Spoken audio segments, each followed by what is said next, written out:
Hari ini temanya iman dan berkat. Ya, iman dan berkat. Kalau minggu lalu apa ya tuh, berkat dan mujizat kalau nggak salah. Sekarang iman dan berkat, apa kaitannya? Karena tiga hal ini saling terkait. Bapak Ibu, kita pernah mendengar tentang sebuah pengajaran gitu ya. Kita pernah mendengar sebuah pengajaran atau mendengar quote gitu ya. Taat berkat, tidak taat kutuk gitu ya. Bagi orang beragama yang oportunis memang perlu ditakut-takuti seperti itu. Itu cara berpikir purba. Agama ini kan dibentuk oleh masyarakat purba. Mungkin orang zaman dulu memang perlu ditakut-takuti. Taat berkat, tidak taat kutuk. Tetapi bagi pola pikir zaman modern, pola pikir seseorang yang mau dewasa, pola pikir seseorang yang mengasihi Tuhan, quote ini enggak tepat. Quote ini enggak tepat. Ya. Kenapa enggak saya katakan tidak tepat? Karena tidak ada seorang pun bisa taat 100% dalam hidupnya. Betul enggak? Dengan quote seperti ini, taat berkat tidak taat kutuk, kita ini tidak akan pernah hidup sampai akhir. Kan dikatakan pemazmur, hidup kita, hidup manusia 70-80 tahun, betul ya? Kalau dengan quote ini dan quote ini benar Bapak Ibu, kita nggak akan pernah hidup sampai umur 70. Sampai umur 20, 30 pasti sudah tewas. Kenapa? Ya karena nggak ada benernya. Siapa berani angkat jari? Saya benar Pak, mulai saya lahir sampai saya brewok sekarang ini, saya nggak pernah berbuat dosa. Ada? Kalau quote ini kebenarannya 100%, kita nggak akan pernah hidup sepertiga usia kita, nggak akan pernah. Jangankan 70, 20 aja sudah tewas. Dalam tradisi Yahudi Bapak Ibu, seseorang diperhitungkan benar salah hidupnya itu sejak usia 12. Seseorang yang sudah akil balik, melakukan bar mitzvah, anak Taurat, mengerti hukum-hukum Allah, ya seperti Yesus umur 12 tahun dibawa ke bait Allah, itu bar mitzvah. Saat itulah kesalahan anak ditanggung oleh anak. Sebelum saat itu, sebelum bar mitzvah, seseorang anak kecil kalau punya salah, itu ditanggung oleh orang tuanya. Tetapi setelah umur 12, sejak umur 13, setelah bar mitzvah, setelah seseorang anak mengerti hukum-hukum Tuhan, dia bertanggung jawab atas hidupnya sendiri. Nah pertanyaannya, ada anak umur 13 tahun enggak pernah berbuat dosa? Halo? Apalagi anak laki. Umur 13 tahun ke atas itu mulai aneh-aneh. Kalau taat berkat tidak taat kutuk, mati enggak? Mati. Enggak akan ada berkat buat dia. Begitu dia berbuat dosa, begitu dia tidak taat, berkat Tuhan selesai. Tidak ada lagi berkat buat dia. Yang ada kutuk. Mati enggak orang kayak gini? Mati. Jadi ajaran taat berkat tidak taat kutuk, itu adalah ajaran untuk anak-anak yang masih perlu ditakut-takuti. Saya ngomong begini bukan berarti seseorang boleh berbuat dosa atau tidak taat. Tidak seperti itu. Tidak seperti itu. Tapi kita harus tahu hubungan kita dengan Bapak di sorga itu hubungan Bapak dan anak. Adakah kita menghajar anak kita sekali salah hajar? Ada? Sekali salah tegur. Dua kali salah tegur. Dikasih bahasa baik, enggak mau, baru ceples. Betul? Enggak langsung hajar. Apakah ada anak-anak dari kita gitu ya, yang berbuat dosa, berbuat salah, melanggar perintah kita, langsung kamu mulai besok enggak tak kasih makan? Ada? Enggak ada. Demikian pula Bapak di surga. Halo. Saya ngomong begini supaya kita tidak transaksional dengan Bapak di surga. Kita manusia ini penuh dengan kemurahan Allah. Kalau minggu lalu kita sudah mendengar, kalau rumput yang sehari hidup saja didandani Tuhan, apalagi kita yang hidupnya 70 tahun, kita pasti dipelihara Tuhan. Amin.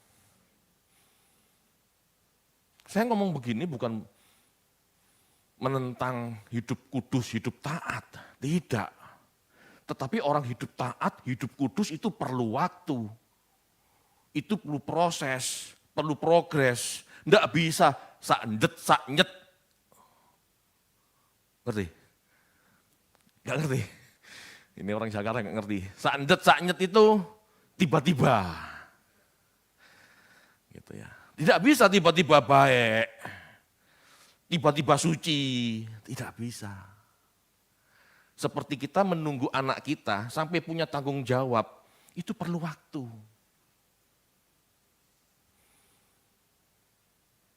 Saya menunggu BK punya tanggung jawab itu perlu 20 tahun. Betul enggak?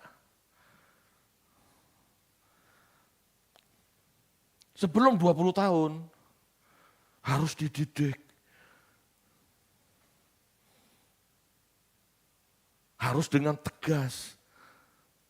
Tetapi tidak membunuh. Tidak mengutuk. Harus dengan sabar. Kita akan belajar, kita akan buktikan bahwa Allah itu Allah yang mengampuni kita. Sabar, menunggu kita dewasa. Jadi jangan sia-siakan. Bapak Ibu, pengajaran malam hari ini bukan untuk anak-anak, bukan untuk sekolah minggu yang selalu ditakuti neraka. Enggak. Ini ajaran untuk orang yang mau dewasa, yang enggak perlu dipaksa untuk bertobat. Bahkan sebetulnya anak-anak pun enggak boleh seperti itu. Anak-anak itu harus ditumbuh kembangkan cinta akan Tuhan sehingga taat dalam cinta, bukan taat dalam ketakutan. Amin. Itu penting. Bapak Ibu, Abraham diberkati Tuhan dan dia disebut bapak orang beriman. Ia bukan berarti meyakini apa yang dia ingini ya. Sekali lagi saya ulangi. Abraham dikatakan diberkati Tuhan. Dia disebut bapak orang beriman. Tetapi iman yang dimaksud, iman Abraham, bukan iman yang meyakini apa yang dia ingini. Iman Abraham adalah iman yang mau taat atas perintah Allah. Keluar dari Ur, kamu akan kujadikan bangsa yang besar. Ini perintah, sekaligus janji. Abraham disebut sebagai teladan iman karena merespon kehendak Tuhan dengan taat keluar dengan taat keluar dari Ur. Itulah iman. Tuhan menghendaki dia keluar Ur untuk sebuah proyek besar Tuhan, membentuk sebuah bangsa. Dan dia mau taat. Ya, dia mau keluar dari zona nyaman. Bapak Ibu, Ur saat itu kota metropolis. Kota yang nyaman, segala sesuatunya ada di Ur. Itu kota modern sudah. Mesopotamia saat itu peradabannya sudah berkembang, apalagi kota Ur ya. Itu sudah aman, nyaman. Hukum sudah ada, hukum sudah ada. Hukum Hammurabi. Jadi aman, orang nggak bisa sembarangan. Tetapi kalau dia keluar Ur, dia pergi ke sebuah wilayah tanpa hukum. Itu berbahaya, rampok seenaknya sendiri. Dia keluar dari zona nyaman untuk taat kepada Allah. Kita baca yuk. Kejadian 12 ayat 1 sampai 2.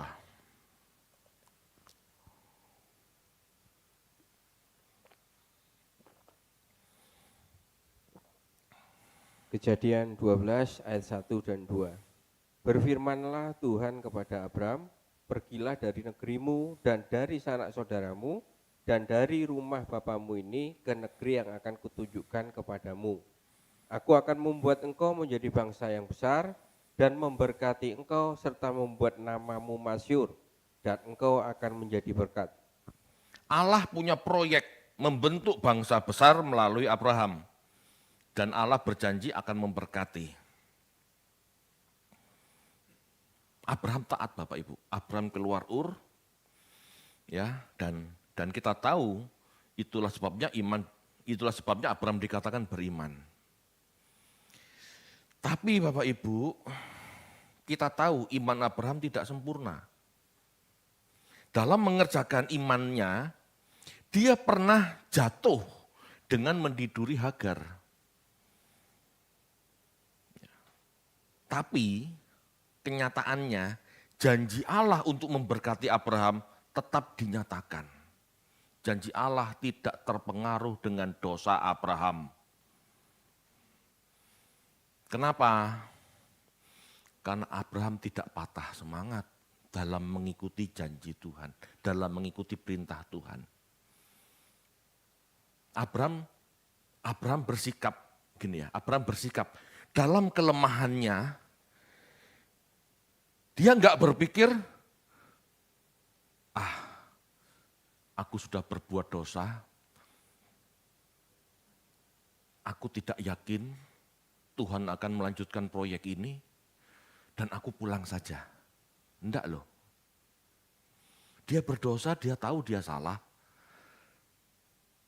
Tetapi daripada kesalahannya, dia lebih percaya bahwa Allah yang setia itu akan menjaga proyek ini. Selama aku mau melanjutkan perjalananku, Allah akan memberkati dirinya. Dia tahu Allah itu Allah yang setia. Halo? Dia enggak goyah dengan 1 kali, 2 kali kegagalan. Bapak Ibu, jadi sangat salah jika Anda dalam mengiring Tuhan pernah melakukan dosa dan Anda menyesal, lalu motung. Itu bukan iman. Yang disebut iman itu bergantung pada janji Allah. Meskipun aku berbuat salah, aku gagal, tapi Tuhan belum tentu gagal. Lanjutkan proyeknya. Lanjutkan proyeknya.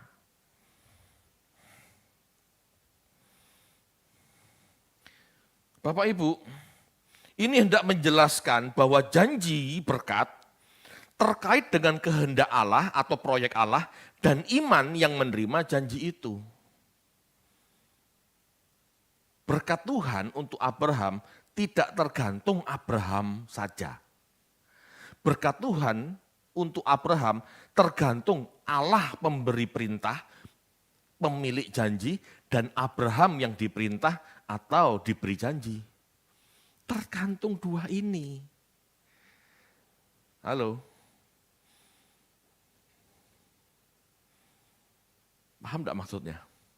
Sama seperti orang kontrak kerja. Developer dan kontraktor pemborongnya. Kamu tak kasih kerjaan 10 rumah. Developernya developer besar. Pada suatu saat, pada suatu ketika, pemborong ini kehabisan modal, tidak bisa melanjutkan rumah. Kalau dia berhenti tidak melanjutkan proyeknya, dia diam, tidak ada pembangunan, ya tidak ada pembayaran, betul ya? Enggak ada termin yang keluar. Tetapi kalau dia berusaha, bahkan mungkin kalau perlu ngomong sama developernya, tolong enggak, dibantu enggak, bisa enggak dibantu. Sampai titik ini saya dicairkan dulu, supaya saya bisa melanjutkan rumah ini. Saya kehabisan modal. Mungkin enggak bisa dinego. Tuhan bisa.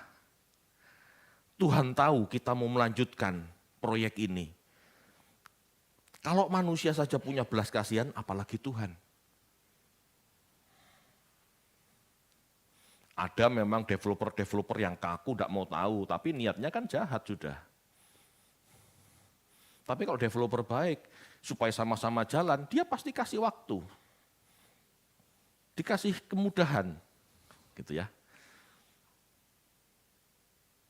Mungkin belum titik di mana cair terminnya. Tetapi diuangkan sudah bisa. Demi melanjutkan, dia kasih perjanjian tambahan atau adendum atau apalah istilahnya untuk melanjutkan. Bisa. Bapak Ibu, urusan sama Tuhan itu bukan urusan sama hukum yang kaku. Urusan sama Tuhan itu urusan seperti bapak dan anak.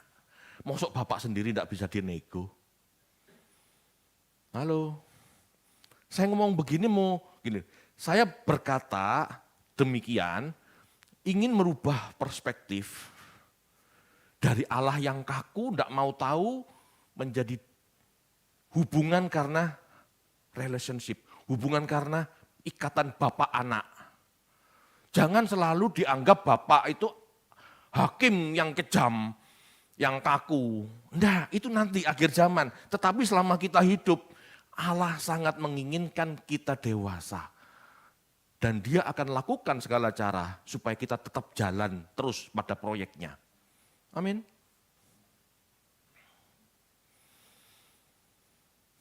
Bapak Ibu, iman adalah respon orang yang menerima mandat tersebut sampai akhir. Ya, kita baca Ibrani 11 ayat 13 sampai 16.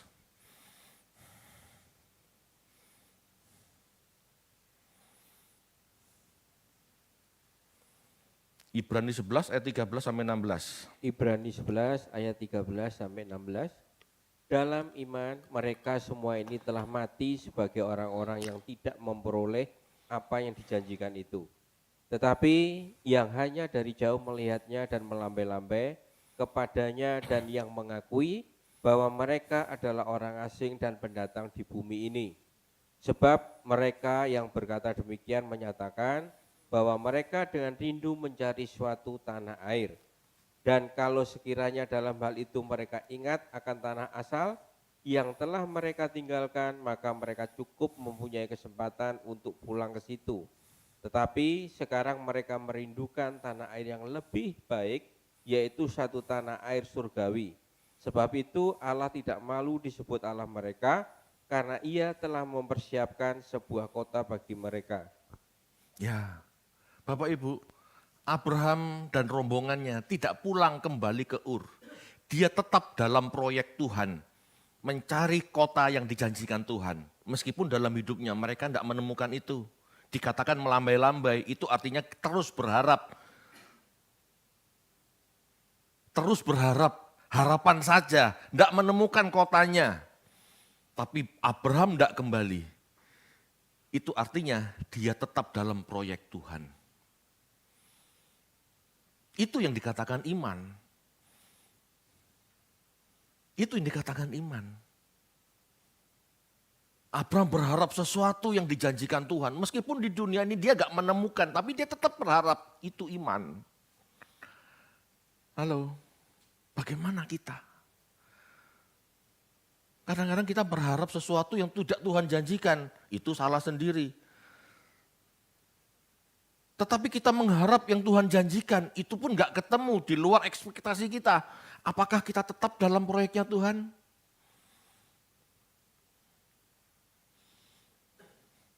Bapak Ibu, sampai dengan titik itu, Abraham cuma melambai-lambai. Dia gak kurang satu apapun.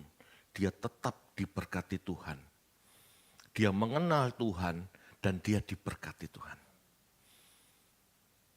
Itu sikap orang percaya. Bapak Ibu, iman itu bukan sepihak ya. Jadi begini, Allah memberi perintah atau janji, dan kita taat.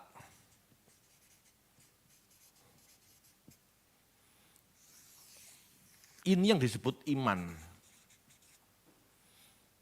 Allah memberi perintah atau Allah memberi janji, kita merespon dengan taat, itu iman. Tetapi ya, kalau kita percaya apa yang kita ingini, ini bukan iman, itu karepe dhewe. Ini karepe dhewe. Ini bukan iman. Lalu enggak boleh Pak kita punya keinginan. Ya berdoalah, perkarakan sama Tuhan. Apakah keinginan kita itu benar-benar sesuai kehendak Tuhan? Kalau sesuai kehendak Tuhan, Tuhan pasti kasih konfirmasi. Kalau Tuhan kasih konfirmasi, baru boleh kita yakini. Tuhan, kalau memang itu Engkau, suruhlah aku berjalan kepadamu. Petrus kan minta begitu sama Tuhan pada waktu Tuhan Yesus berjalan di atas air. Yesus ngomong, oke Petrus kamu datang ke sini. Baru Petrus berjalan di atas air. Kalau Tuhan tidak nyuruh, tidak bisa. Ini, iya beda iman. Jadi pengajaran yang mengatakan, kalau kamu punya keinginan, imani, itu bukan iman sebetulnya, itu pengajaran yang salah. Kita harus memperkarakan dengan Tuhan dulu. Tuhan ngasih janji, Tuhan kasih perintah, Tuhan kasih konfirmasi, baru kita taat. Itulah iman. Makanya setiap orang di sini selain belajar Alkitab perlu berdoa. Dalam arti perlu berdoa, mengerti kehendak Tuhan dalam hidupku secara pribadi. Kalau belajar Alkitab ini secara umum, mengerti kehendak Tuhan secara umum. Tetapi masing-masing kita berdoa itu mencari kehendak Tuhan secara pribadi. Itu urusan Tuhan dan kita aja. Halo, bisa dipahami ya bedanya ya? Kalau enggak ngerti ini kacau. Bapak Ibu, kita baca sekarang Mazmur 37 ayat 23 sampai 26.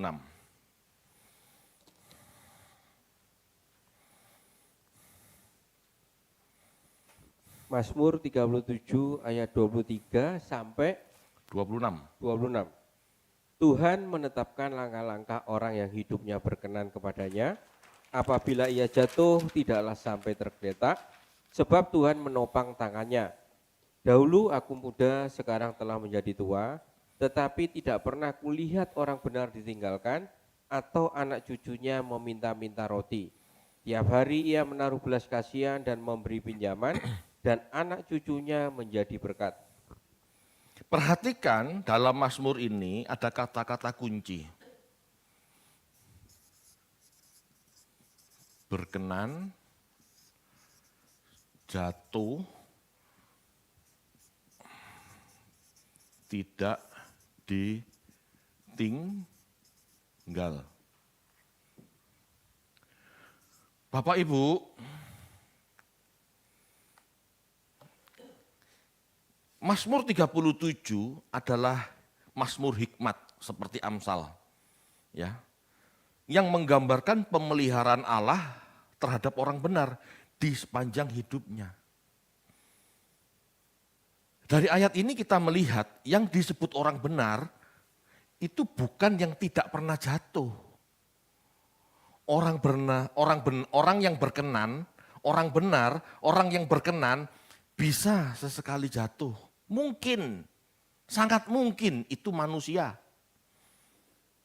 Ya, sangat mungkin. Orang benar yang diperkenan Tuhan mungkin saja jatuh. Tetapi kejatuhan orang benar tidak pernah sampai tergeletak. Karena dia mau bangkit, dia mau kembali pada jalannya Tuhan. Itu sebabnya orang benar tidak ditinggal oleh Tuhan. Halo. Sadar nggak ini? Orang benar itu bukan orang yang tidak pernah berbuat dosa. Kita nanti cek. Ya. Kata Ibrani untuk menetapkan kunen berarti menegakkan, mengarahkan, membuat kokoh. Ya. Allah menetapkan jalan hidup orang benar. Jalan hidup orang benar tidak kebetulan. Jalan hidup orang benar itu tidak acak, random, atau kebetulan. Tapi jalan hidup orang benar itu diarahkan oleh Tuhan, dikondisikan. Orang benar, ingat ya, orang benar itu adalah orang yang selalu ingin sepikiran, seperasaan dengan Tuhan, betul ya? Berarti dia dalam hidupnya berusaha mengenal jalan-jalan Tuhan, betul ya? Nah, Tuhan dalam hal ini akan mengarahkan dia. Akan mengarahkan dia. Orang benar ini pasti tahu hatinya Tuhan ke kiri atau ke kanan. Maunya Tuhan begini, maunya Tuhan begitu, dia pasti tahu. Setidaknya berusaha tahu. Ini yang dikatakan tidak random, tidak kebetulan, gitu ya. Bapak Ibu, orang yang berkenan kepadanya itu menunjuk relasi perkenan. Ya, berusaha benar. Tetapi bukan berarti sempurna secara moral.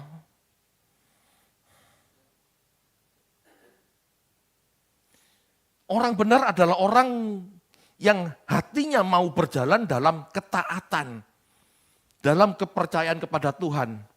Meskipun kehidupan moralnya mungkin saja masih jatuh bangun. Mungkin saja. Ya, mungkin saja. Dia berusaha benar, dia berusaha suci, dia berusaha bermoral, tetapi bisa saja dia terpeleset, dia jatuh. Tetapi Tuhan tidak melihat titik-titik di mana dia jatuh. Tuhan melihat secara keseluruhan orang ini mau dalam proyekku. Halo? Tuhan melihat orang ini mau berjalan dalam jalan-jalanku. Bisa dipahami bedanya? Bapak Ibu, Tuhan aktif berkarya dalam kehidupan orang yang mencari kehendaknya. Tuhan aktif. Kalau kita mencari kehendaknya, Allah juga aktif menuntun kita.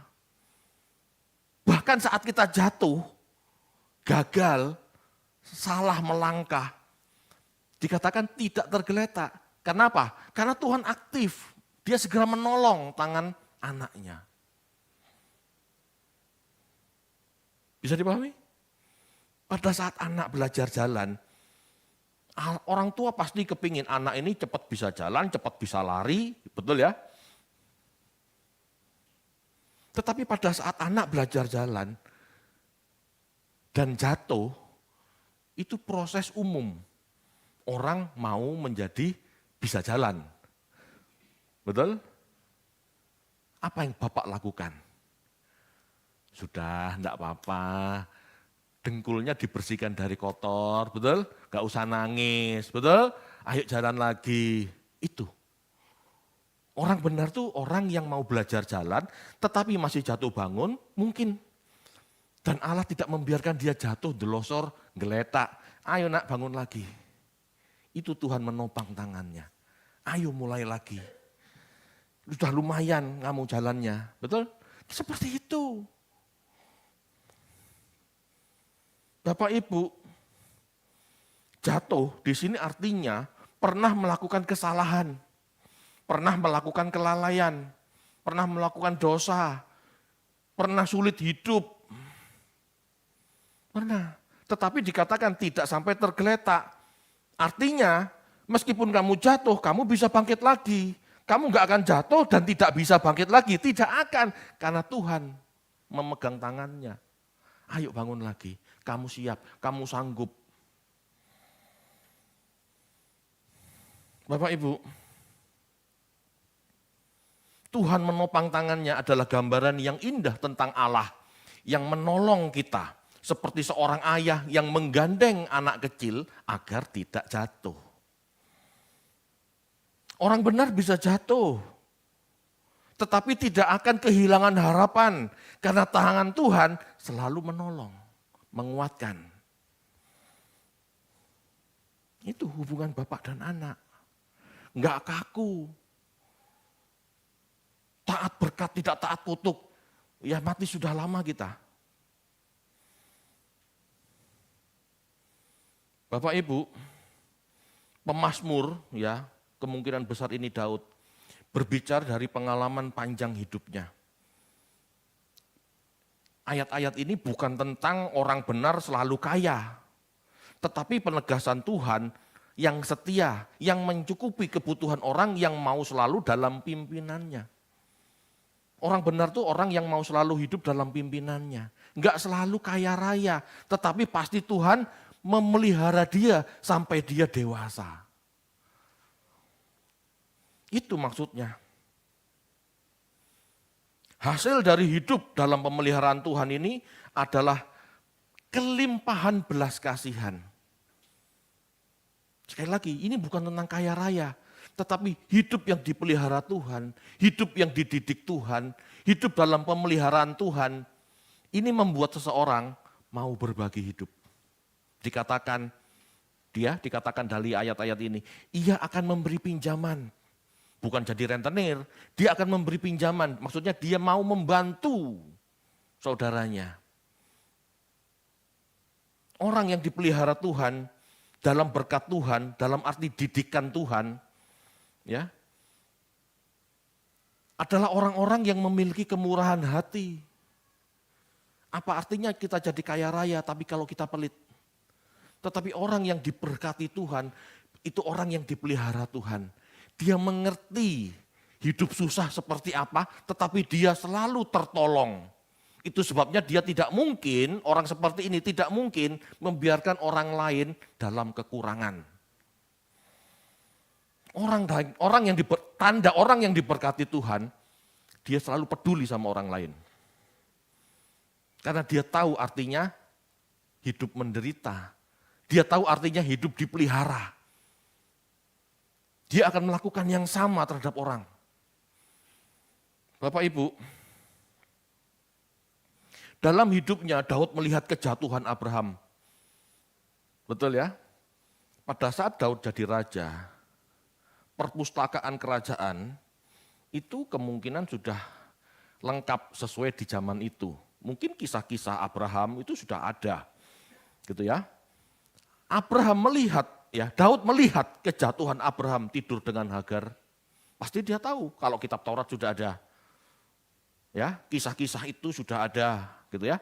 Daud melihat kejatuhan Abraham tidur dengan Hagar. Daud melihat Nuh mabuk, tidak sadar diri dan telanjang. Daud melihat Musa marah dan memukul batu tanpa diperintah Tuhan. Bahkan dia sendiri, Daud maksudnya, berdosa dengan Batsyeba. Dia berzina dengan Batsyeba dan membunuh suaminya. Tetapi janji berkat Tuhan kepada orang-orang ini yang pernah jatuh ini, lanjut gak? Lanjut. Itu Allah yang baik.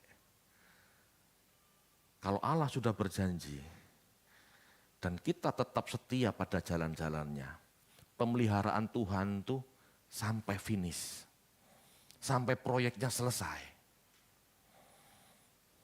Amin Bapak Ibu. Dia tidak akan tidak setia, dia tidak akan berhenti di tengah jalan. Dia sangat tahu manusia ini penuh kelemahan. Dia tahu Allah yang berjanji, betul? Daud tahu Allah yang berjanji kepadanya. Dan dia percaya Allah yang setia itu akan menggenapi. Betul? Yang berjanji kepada Daud bahwa keluargamu akan dikokohkan kerajaannya. Itu kan Allah yang berjanji kepada Daud. Betul ya? Kalau janji itu hanya tergantung Daud, Daud sudah enggak terima berkat itu. Karena dia sudah berdosa. Dia berzina dengan Batsheba. Betul? Dia sudah membunuh Uria, suami Batsheba. Kalau janji berkat itu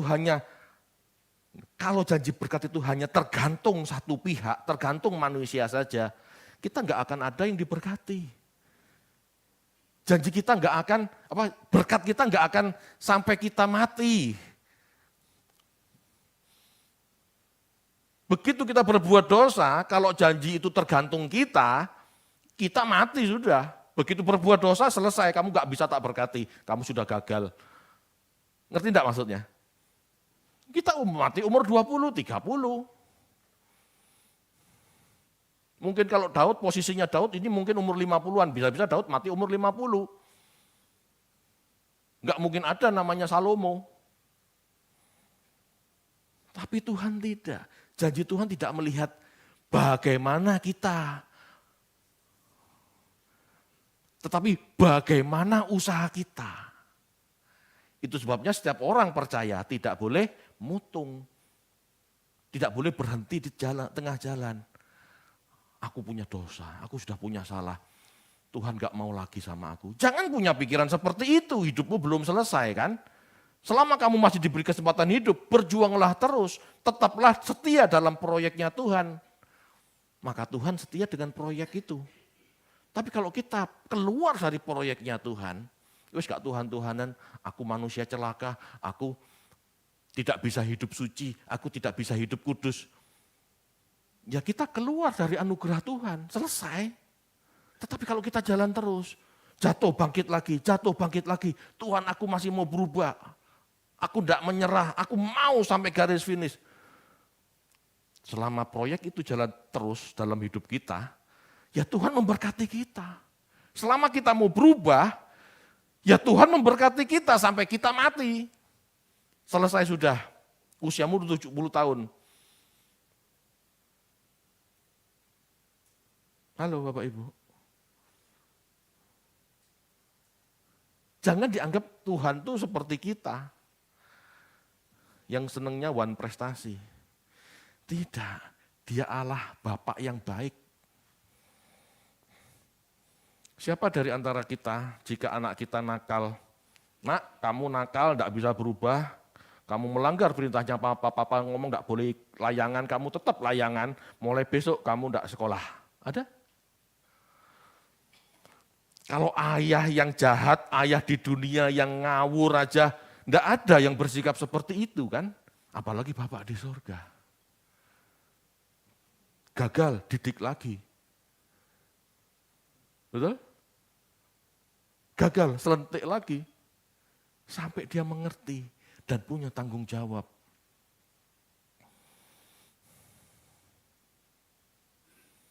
Setiap orang benar bisa jatuh atau gagal atau melakukan dosa. Tetapi dia tidak akan hidup dalam dosa. Itu yang dimaksud pemazmur. Jatuh tetapi tidak tergeletak, itu maksudnya. Orang benar itu bisa berbuat dosa. Mungkin saja kepleset, tetapi dia tidak akan hidup dalam dosanya terus. Dia gak akan berhenti di tengah jalan. Ya, itu namanya orang beriman. Bapak Ibu, kita tidak benar-benar sendiri tanpa pertolongan Tuhan. Selama kita hidup mau bertobat, Tuhan tetap menguatkan kita, memberi pertolongan untuk kembali pada jalan-jalannya. Tuhan tetap memberkati kita selama kita terus mau setia. Amin. Bapak Ibu, jelas ya, berkat Tuhan nyata atas orang yang mau masuk dalam rencananya. Iman bukan mau sendiri. Ya, jelas ada rencana Allah yang mengawali. Bahkan meski iman kita kecil atau pernah gagal dalam melaksanakan ketaatan, Tuhan berkenan pada orang yang mau tetap percaya, mau tetap setia dalam proyek keselamatan Tuhan. Disitulah Tuhan menetapkan langkah orang benar dan memberi pembelaan. Bapak Ibu, iman bukan tentang seseorang yang tidak pernah meleset. Dengerin ini penting. Iman bukan tentang seseorang yang tidak pernah meleset. Tetapi iman adalah sikap yang terus memperbaiki kemelesetan sampai akhir. Ini beda.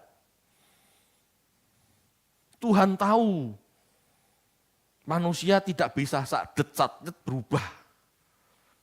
Tuhan tahu manusia perlu proses panjang untuk berubah. Yang penting kamu setia enggak menghidupi perubahan itu. Kamu setia enggak bermetamorfoste. Amin. Kebaikan Tuhan tidak tergantung kebenaran hidup kita. Bukan berarti kita boleh hidup tidak benar, ya. Tetapi jika kebaikan Tuhan tergantung kebenaran kita, maka kita tidak akan pernah mendapatkan kebaikannya. Bayangkan kalau kita benar dulu baru mengalami kebaikan Tuhan, siapa yang bisa mengalami kebaikan Tuhan? Karena setiap kali kita berbuat ada salahnya. Betul? Mana mungkin kita bisa mengalami kebaikan Tuhan?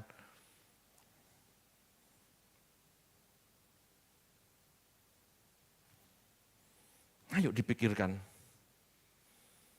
Kita terlalu sering berbuat salah.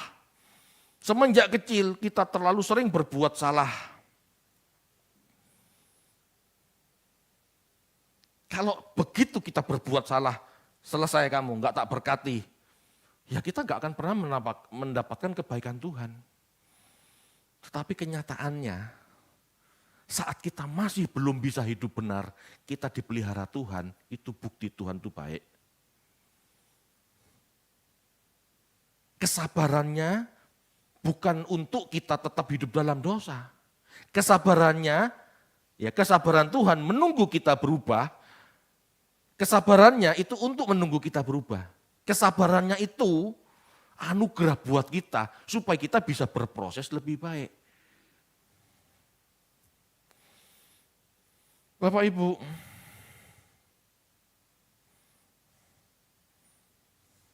Mazmur dalam hidupnya sampai tua memperhatikan, tidak ada orang yang berusaha menyenangkan Tuhan, tidak ditolong Tuhan. Seperti seorang bapak yang mendidik anak, meski banyak kali anak melakukan kesalahan, tetap seorang bapak itu memelihara anak. Betul? Itu. Saya mau membuka wawasan bahwa kita dan bapak itu hubungannya bapak dan anak. Dia sering melihat kita berbuat dosa, dia sedih. Tetapi bukan berarti dia tidak memberkati kita. Dia tetap memelihara kita, itu kan berkat. Dan berkat itu dibutuhkan supaya kita bisa berubah. Kalau Tuhan berhenti dengan berkatnya kepada kita yang sering berbuat salah, ya kita nggak akan pernah bisa berubah. Karena kita begitu nggak diberkati, kita mati. Betul? Fatal itu. Kita baca yuk, Mazmur 32 ayat 2.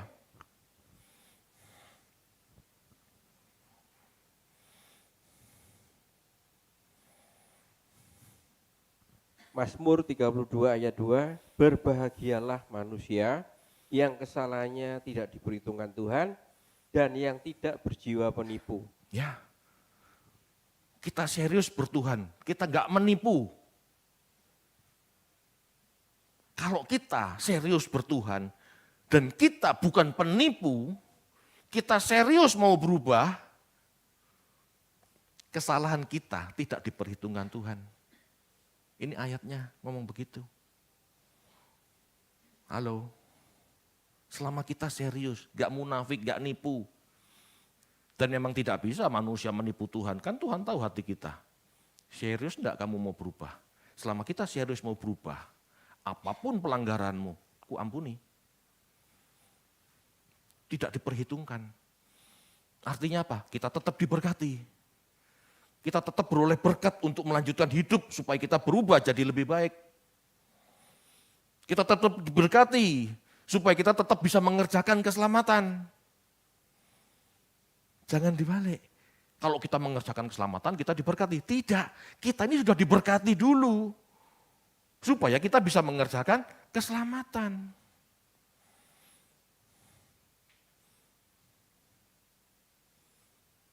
Bapak Ibu, pengampunan diberikan kepada orang yang mau bertobat. Kesabaran Tuhan Ya, kesabarannya itu untuk memberi kesempatan kita berubah menjadi semakin dewasa, menjadi semakin sempurna. Halo, saya nggak melarang Anda minta berkat, tetapi kalau Anda terus melakukan itu, Anda adalah orang yang tidak mengerti bagaimana cara kerja Tuhan. Tuhan itu memberkati kita dulu, gak usah diminta. Tuhan itu memberkati kita dulu, supaya kita bisa hidup dan berubah. Jangan dibalik.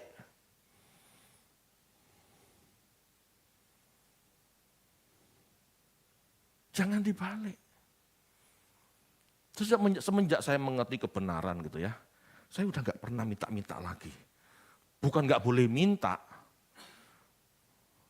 tetapi saya sudah sangat amat percaya bahwa Tuhan tahu yang terbaik buat saya.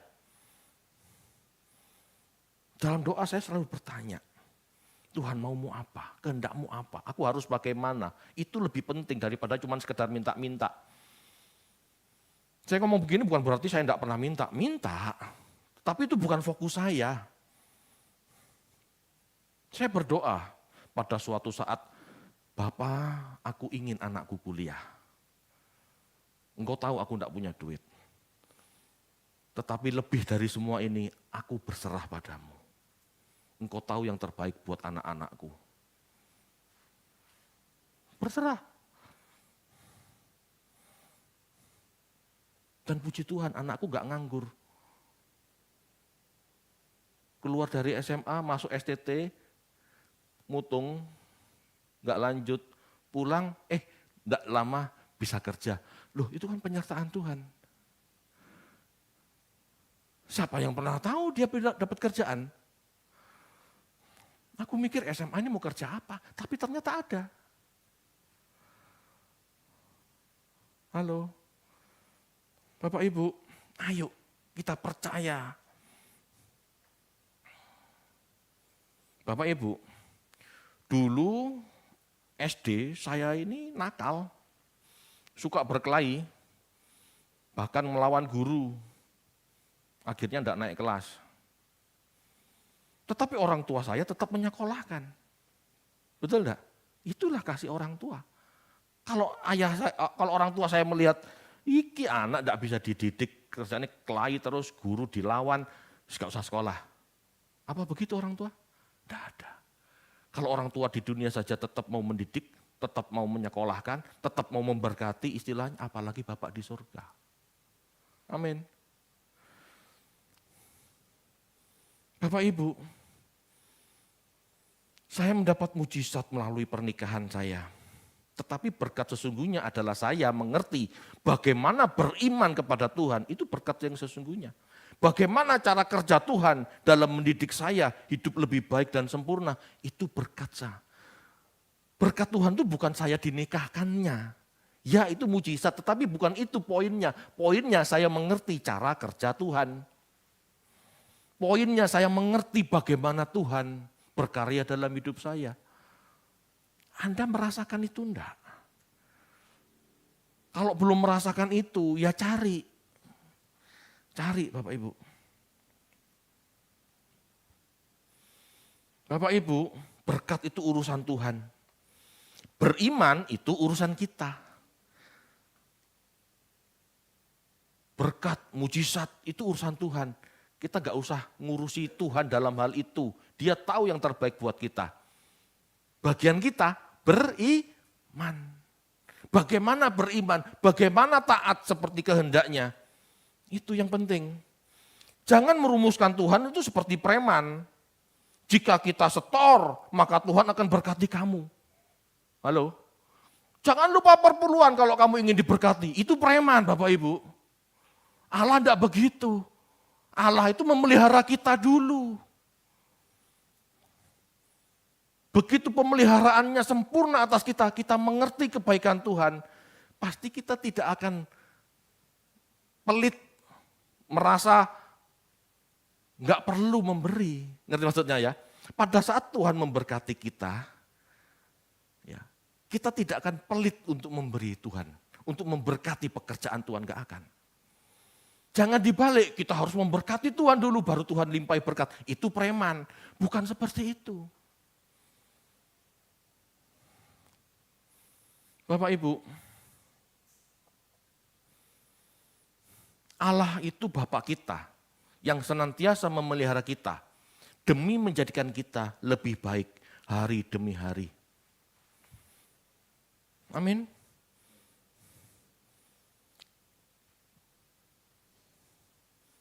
Jangan dibolak-balik ya. Allah memberkati kita dulu. Kalau kita bisa merasakan berkat Tuhan, kalau kita merasakan kebaikan Tuhan, maka kita bisa menjadi saluran berkat Tuhan.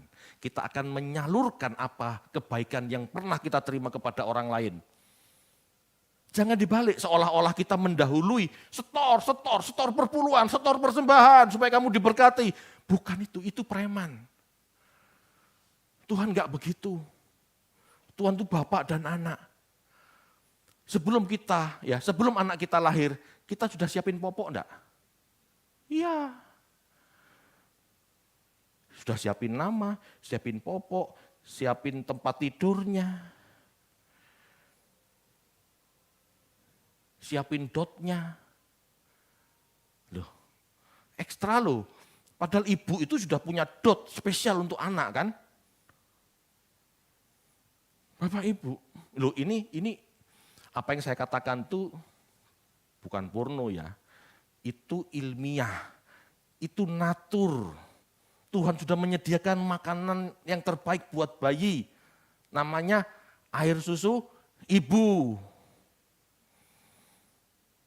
Loh, dulu saya penyuluhan itu Bapak Ibu, saya pernah kerja di Nestle masalahnya. Saya enggak boleh nawarin Nestle loh. Susu, ayo laktogen, enggak boleh. Kalau saya kunjungan ke ibu-ibu hamil, posyandu, saya harus menawarkan ASI dulu.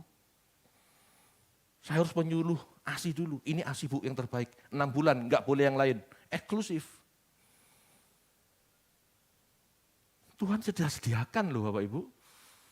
Kita orang tua saja juga menyediakan anak yang mau lahir, berkat-berkat untuk anak yang mau lahir. Apalagi Bapak di sorga. Jangan dibalik. Jangan berpikir Allah kita tuh Allah model preman, kalau enggak setoran kita enggak diberkati. Enggak. Orang dunia yang enggak tahu setoran, orang dunia yang enggak tahu perpuluhan tetap diberkati kok. Rumput di ladang itu loh, diberkati. Apalagi kita orang benar, yang mau benar-benar benar. Berkatnya sudah di depan mata kita. Tinggal kita kerja keras, kerja dengan cerdas, tinggal kita hidup lebih baik, hidup lebih benar. Itu cara Tuhan mendidik Bapak anak. Tapi dia juga hakim Pak, betul nanti akhir zaman. Syukurilah kemurahan Tuhan dulu selama dia merasa kita ini memang anak-anak yang layak dipertahankan, layak diperjuangkan. Amin. Jadi berkat dan mujizat itu urusan Tuhan sebagai pemelihara hidup kita. Demi kebaikan kita, bukan demi kenyamanan loh ya, demi kebaikan kita. Dan kita tidak perlu ngatur Tuhan dengan merumuskan kebijaksanaannya. Kiat hidup sukses, kiat, enggak ada kayak begitu. Kerja keras saja, kerja cerdas saja, biarkan Tuhan kerjakan bagiannya dan kita kerjakan bagian kita. Enggak usah klaim-klaim janjinya seperti orang, ya seperti nasabah asuransi yang enggak cair klaimnya tuh, klaim. Enggak perlu. Yang penting bagian kita taat mengerjakan keselamatan, itulah iman. Dan biarkan Tuhan dengan caranya bagaimana dia memberkati kita. Bagian kita jadi berkat bagi orang lain. Bapak Ibu, secara materi saya enggak punya. Saya hidup saya cukup.